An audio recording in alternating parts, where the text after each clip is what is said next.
Hi, I'm Michaela and welcome back to my channel. Today what we're going to be talking about is plant propagation. And this will be like more of an instructional type of video with more information. I have gotten this request from a few different people that I make more of an in-depth video about how I propagate plants. I have it just kind of, I don't know, more of like a vlog style plant chores kind of plant propagation videos, but I don't really get instructional. I just never made one like that because there are so many videos like that, but I had a few people ask, so I'm gonna go ahead and make the video. And I think it's a good idea just because there are so many different things work differently for different people in this hobby. So what works for me may not work for you, and what works for you may not work for me. So I think it's fun to gather a lot of different information from different people and just kind of combine those and see what works for you and what doesn't. That's what I love about this hobby. This is not intended to be like the only propagation video you need to watch. Just look around and see what works for you, see what doesn't. You probably already know how to propagate plants, but there may be, I don't know, a different way that I explain something in this that makes more sense to you, or I don't know, it never hurts to get different perspective. So I am by no means an expert.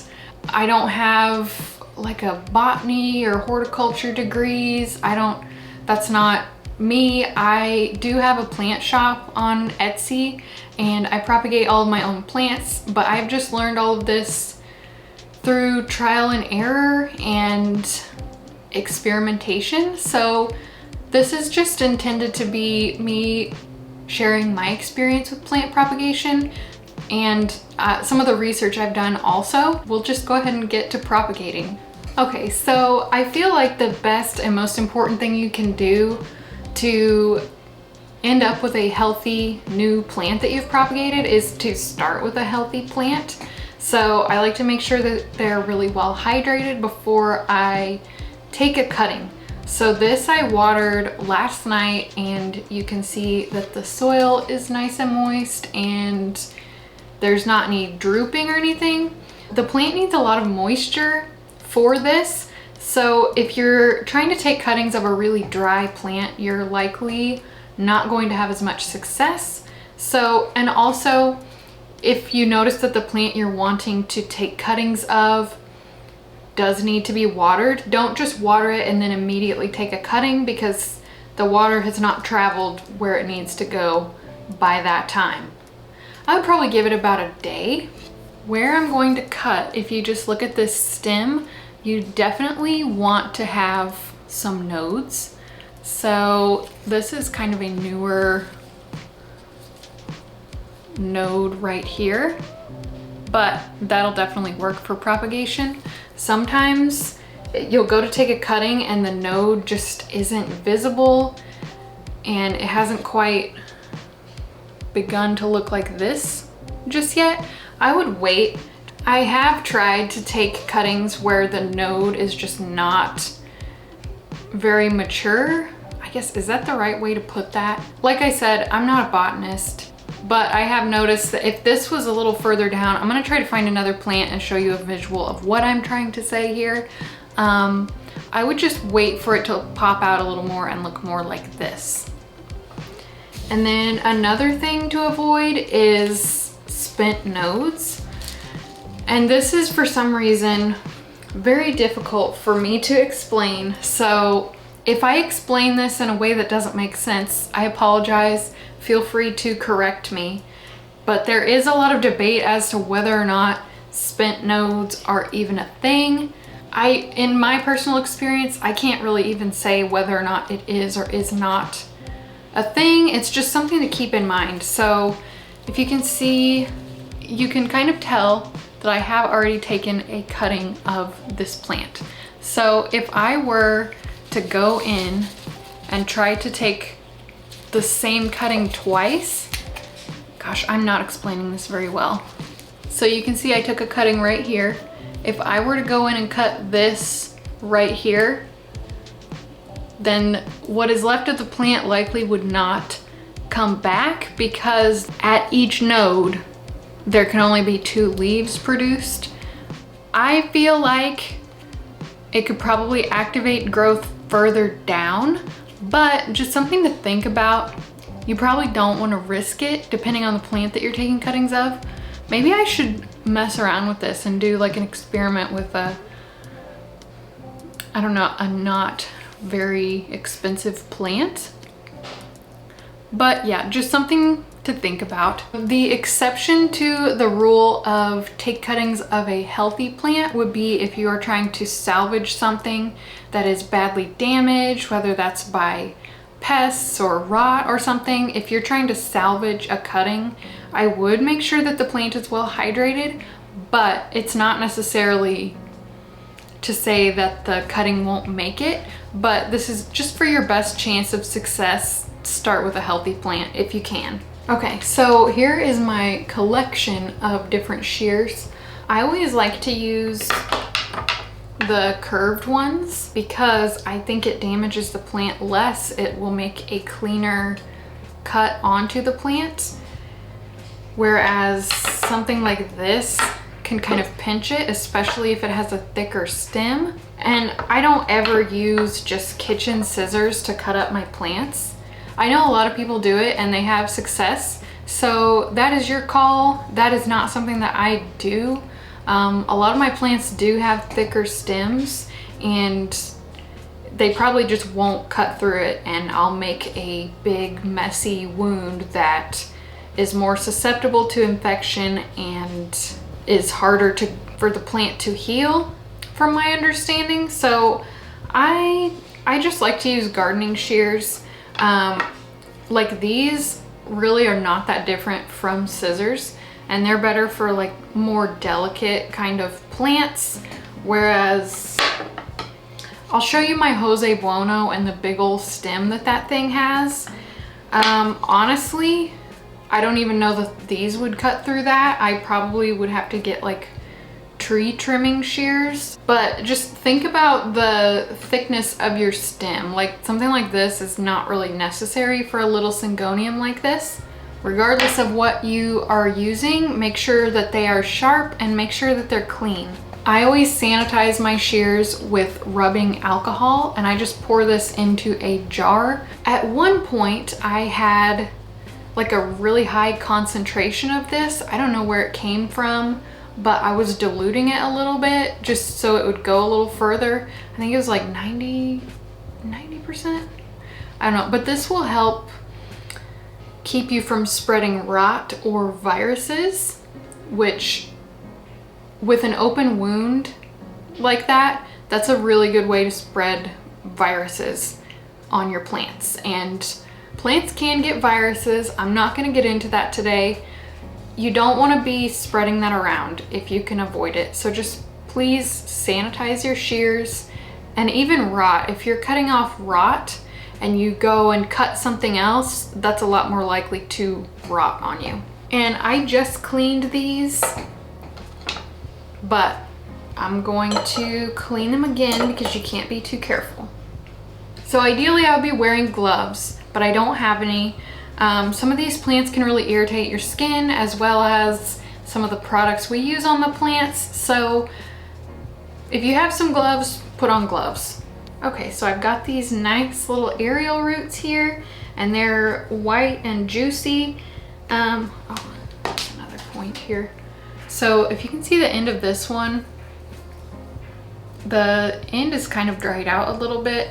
I have heard people say that they won't root if they look like that. I've never had an issue with that though, personally, so I'm gonna go ahead and take the cuttings.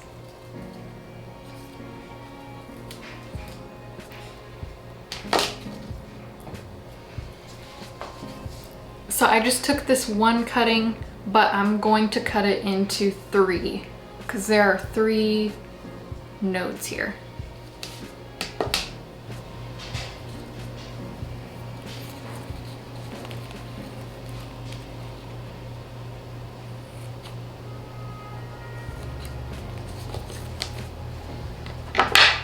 I do actually really like to use rooting powder.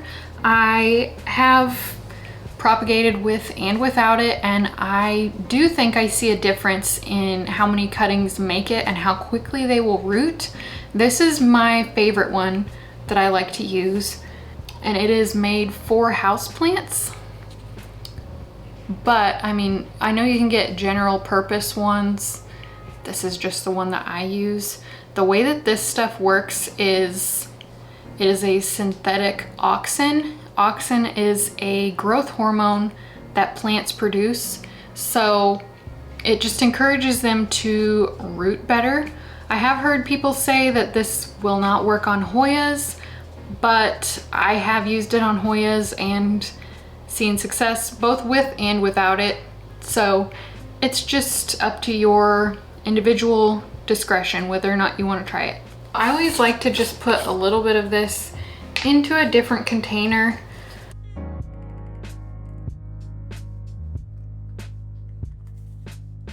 Because like I said, with viruses and stuff, if I have an infected plant and I'm dipping it into here, I could very well just be spreading a virus to every plant I have, regardless of whether or not I sanitized my shears. So could that happen with this small of an amount? Probably, but it's going to be a lot less, I don't know, the issue will be more concentrated. It won't be every single plant that I dip into that jar from here on out.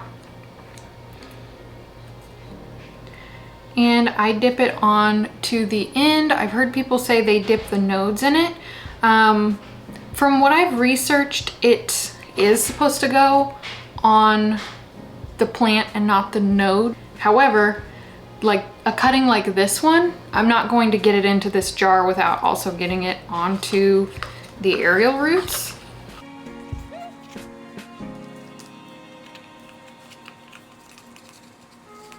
And I put it on both sides, and that was definitely not the most graceful thing I've ever done. But I know a lot of people say not to use this. Some people say it doesn't matter.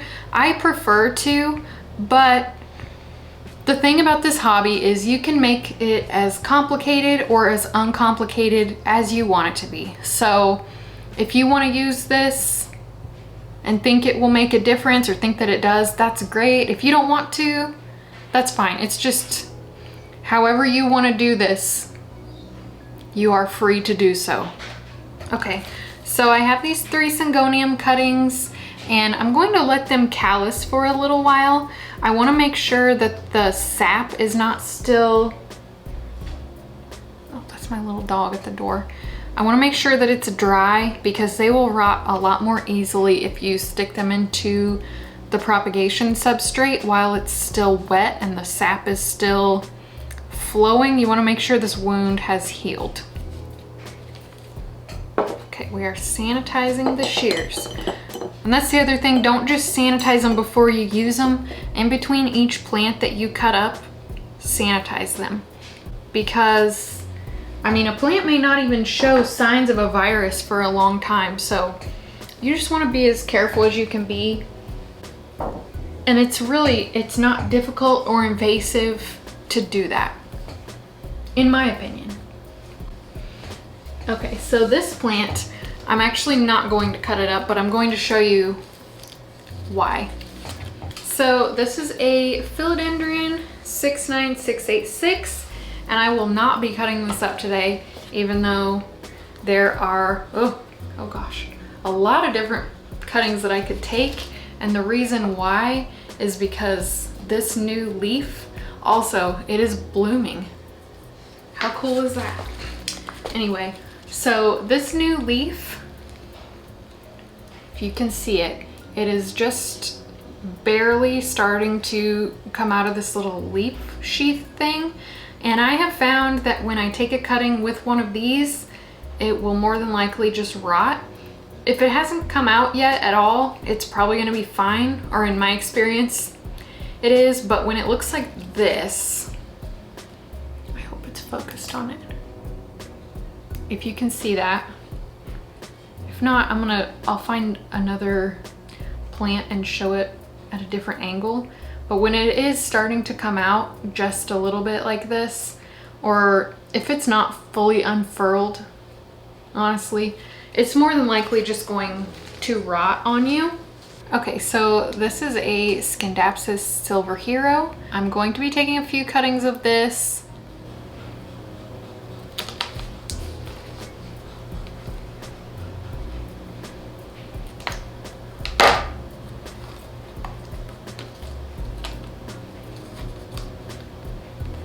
I'm gonna take another cutting.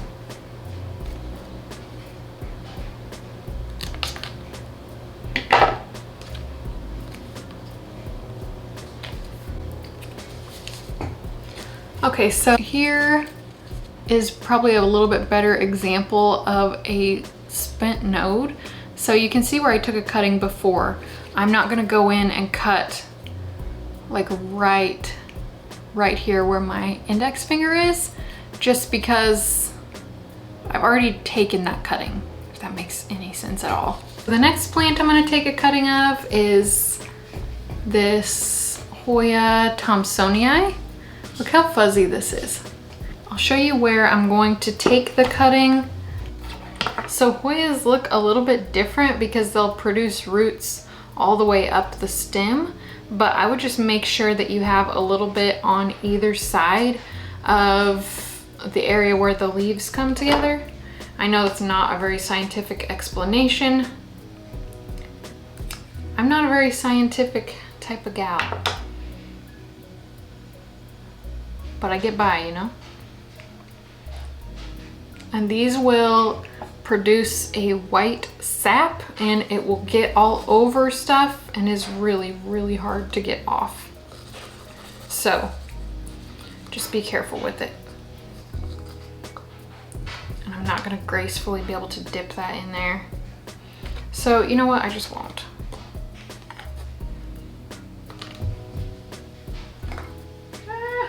Yep, already got it on me.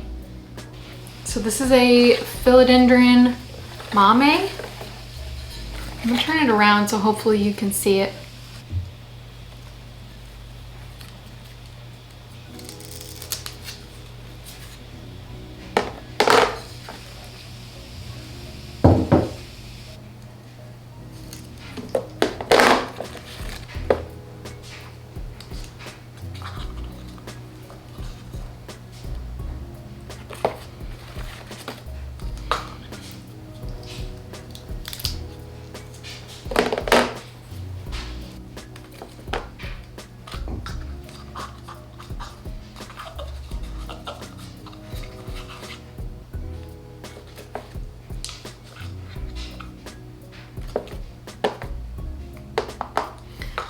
Okay, so something else that, I don't know, it's kind of a debate in the plant community is a lot of people will completely remove the leaf and just have the node. So just have this stem here and take the leaf off, because more than likely the leaf is going to yellow off when you're propagating it anyway. And on a mid cutting like this, the next leaf is not gonna be like this. It's gonna be more than likely just a little tiny leaf.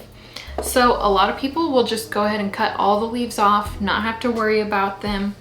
I know in like the outdoor gardening community and like trees, a lot of people will cut the leaves in half to prevent moisture loss.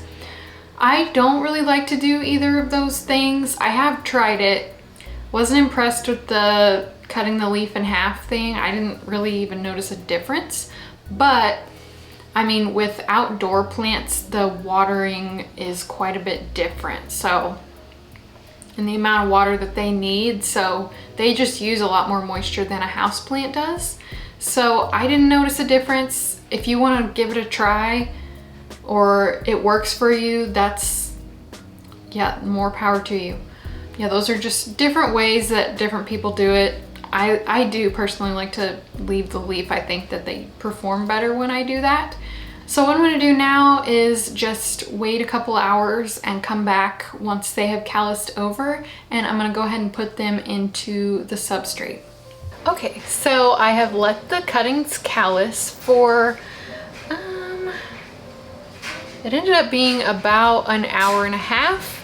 So you just want to make sure that the end is dry. There's not any more sap dripping out of it. It'll just help prevent rot.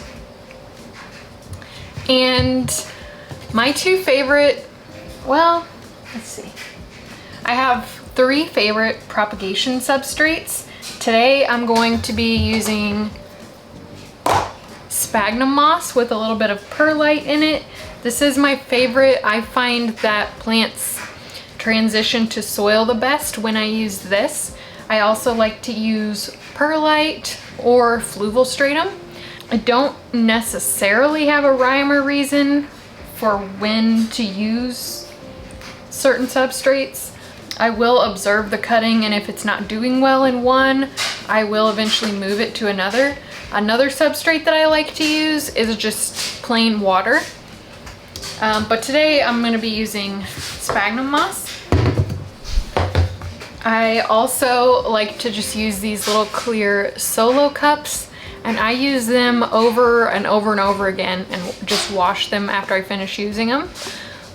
So this one is the 9-ounce size, and I just got a really big quantity of these from Sam's Club, but you can get them at about any grocery store.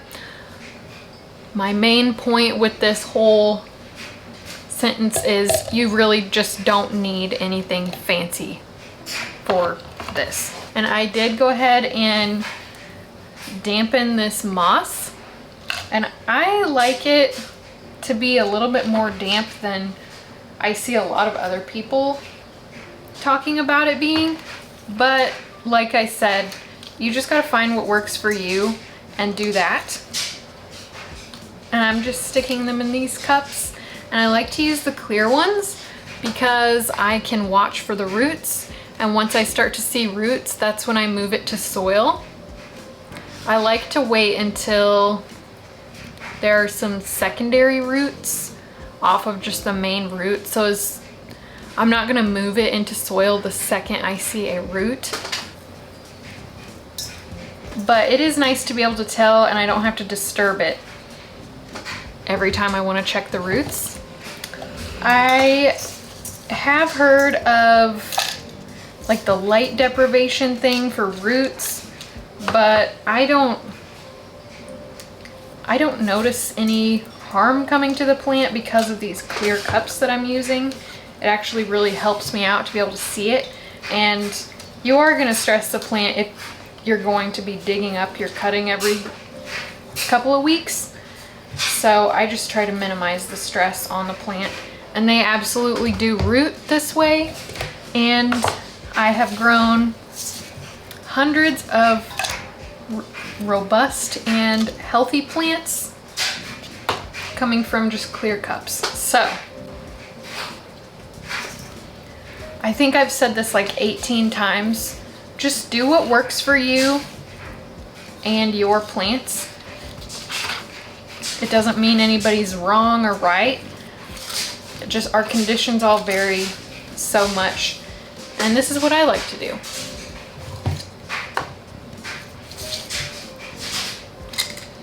And I keep them in individual cups just for my own inventory purposes, and sometimes a very similar cutting off of the same plant will root at a completely different rate as another. So this way I don't have to disturb one plant that's rooting and not another.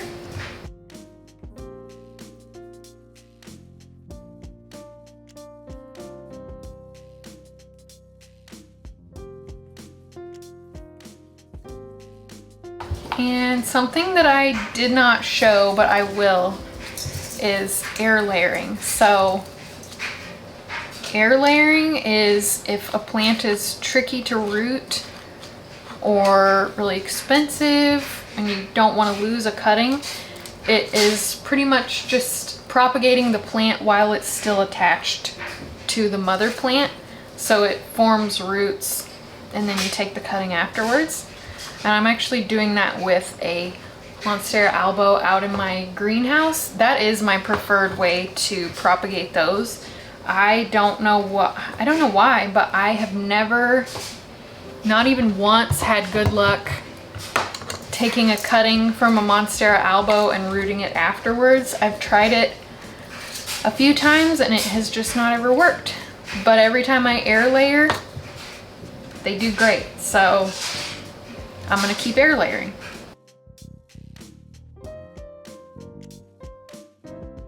A lot of people will wrap the plant in saran wrap and try to keep the roots, try to keep like whatever substrate they're using to air layer with moist that way. I don't know why, I just cannot keep it from becoming just bone dry. So I just get little cups and tie them onto the plant or balance them close to the plant in some way and wait for them to root into that and then cut it. But I don't have good luck with the saran wrap thing for whatever reason.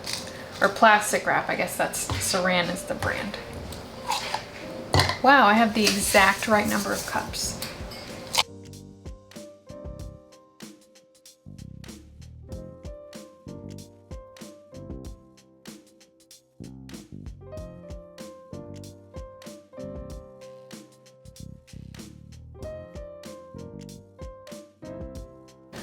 And I'm going to attempt to explain the moisture level of the moss that I like to see. When I'm propagating plants, I try not to ever let the moss dry out completely. So this is a dry patch that did not get water when I watered this, and this is the more appropriate moisture level. But on a new cutting, it's different than like your plant's soil would be. So it needs a little bit more moisture, if that makes sense. And when I'm propagating a plant, I try to never ever allow the moss to dry out completely. So I'm hoping this is about what you want it to look like. Or this is what I have the best success with. Okay, so I just have everything on a shelf here in my greenhouse cabinet. I prefer to have a little bit higher humidity while I'm propagating plants, but it's not a requirement as long as you keep the substrate adequately watered, because that's what's the most important, is that the roots have humidity so that they can develop. Not necessarily ambient room humidity being high. You can definitely propagate just about anywhere in your house, but this is where I do most of my propagations. Okay, so it has been several weeks and I'm gonna go in and check on some of these and show you what I like them to look like before I move them to soil. I'm just gonna do it on this lid here. So we have one of the pink splash cuttings.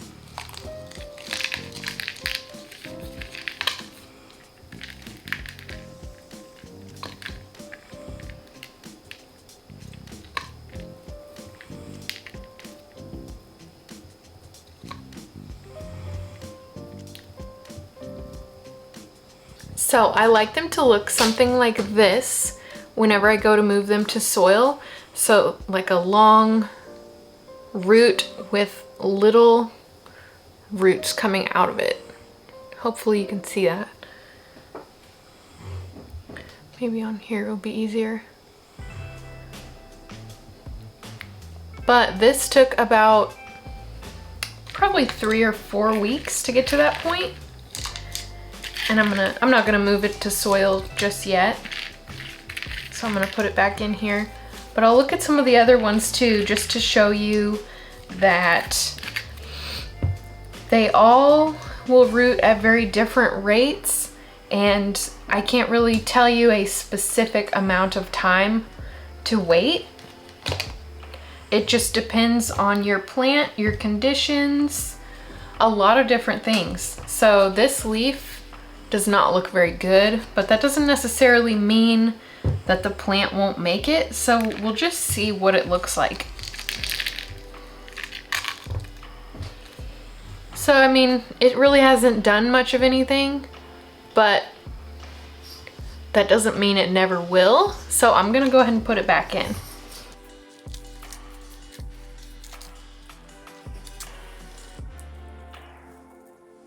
Then there was one more of these, and I can see the root right there.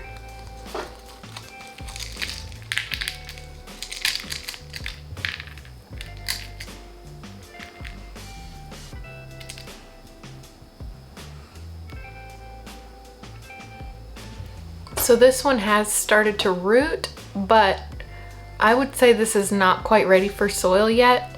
I would like to see some secondary roots coming off of here, and probably just this root to be quite a bit longer.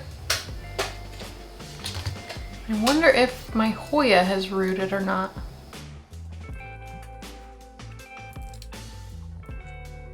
Oh, looks like it has.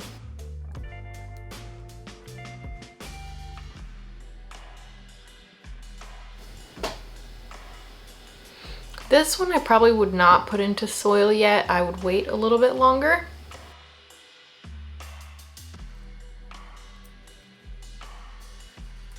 I wonder if any of these philodendrons have rooted. Oh, yes. I don't know if you can see that pink root there.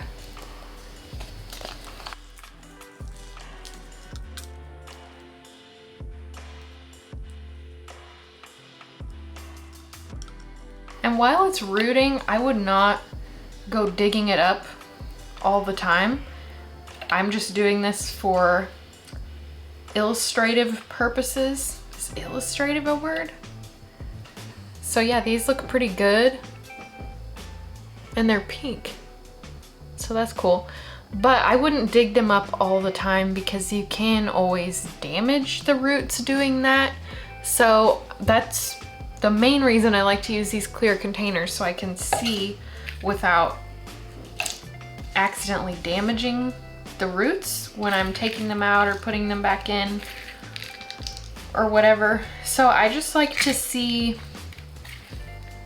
a long root with secondary roots, and that's when I will move them when I can see it through here. So you might be able to see on here. Glare is not great. I'm gonna turn off the light and see if that'll help. Nope, it's the window, I think.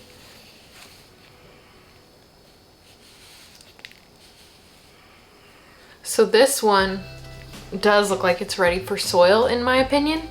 Okay, so that is gonna be it for this video. Thank you so much for watching. Hopefully you enjoyed it.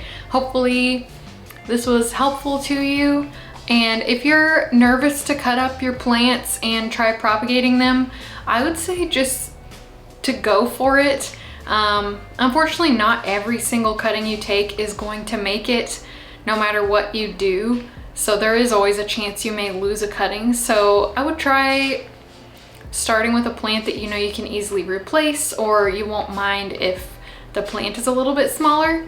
But yeah, it's just kind of fun to experiment, have a little trial and error, and figure out what works for you and what doesn't. But I have to say, I love propagating plants. It's probably my favorite facet of the plant hobby. So hopefully you enjoyed this video. Thank you so much for watching. If you did like it, please like and subscribe, and follow me on Instagram at Queen City Tropicals, and I will see you again soon.